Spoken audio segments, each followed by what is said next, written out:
বাংলার নদীগুলো আজ মানুষের অত্যাচারে হারাতে বসেছে তার ঐতিহ্যগত প্রেক্ষাপট। শুধু তাই নয়, বাস্তুতান্ত্রিক দিক থেকে এক গভীর সংকটের মুখে নদীগুলির স্বাভাবিক প্রবাহ চরিত্র। কিন্তু একটা সময় ছিল যখন মানুষের জীবনের ঢেউয়ের সঙ্গে নদীর প্রবাহের ঢেউয়ের পারস্পরিক এক মধুর সম্পর্ক ছিল। ঋতুচক্রের সঙ্গে মানুষের জীবনচক্র আবর্তিত হতো নদীকে কেন্দ্র করে। কিন্তু সময়ের কালগ্রাসে ও মানুষের ভোগ বিলাস অনিয়ন্ত্রিত যাপনে বাংলার নদীগুলি আজ দূষিত, কুলসিত। সেই কুলসিত ক্ষীণকায় শরীর নিয়ে প্রবাহকে গতিময় রাখতে বাংলার প্রান্তিক নদীগুলিকে সংগ্রাম করতে হচ্ছে প্রতিনিয়ত। সেই রকমই একটি নদীর বাস্তুতান্ত্রিক দুরবস্থার চিত্র তুলে ধরব আজ ইকোফ্যাক্টে। নদীটির নাম কেলেঘাই। প্রসঙ্গত অবিভক্ত মেদিনীপুর জেলায়, যার সৃষ্টি ও শেষ মাত্র 142 কিমি প্রবাহপথে হাজার হাজার বছর ধরে শত শত জনজাতির ভরণ পোষণের রসদ জুগিয়ে আসছে এই নদী। কথিত আছে, শ্রী চৈতন্যদেব পুরী গমনকালে এই নদীকে নিরাপদ পথ হিসাবে বেছে নিয়েছিলেন।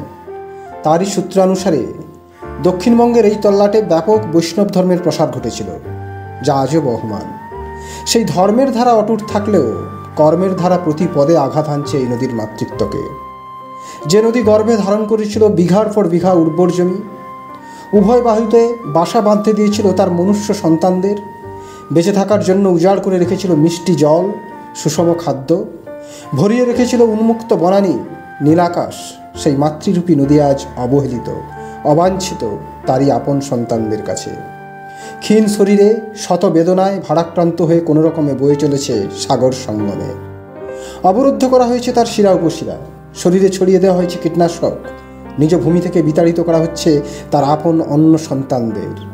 তার শরীর থেকে রক্ত শুষে নিয়ে তৈরি হচ্ছে কৃত্রিম জলাধার, কারখানা, আর সেই কারখানার নির্যাসিত বিষ ঢেলে দেওয়া হচ্ছে তার জঠরে, যার ফলে নিঃশেষিত হয়েছে শত শত প্রজাতির মাছ, পাখি, গাছপালা, লতাপাতা।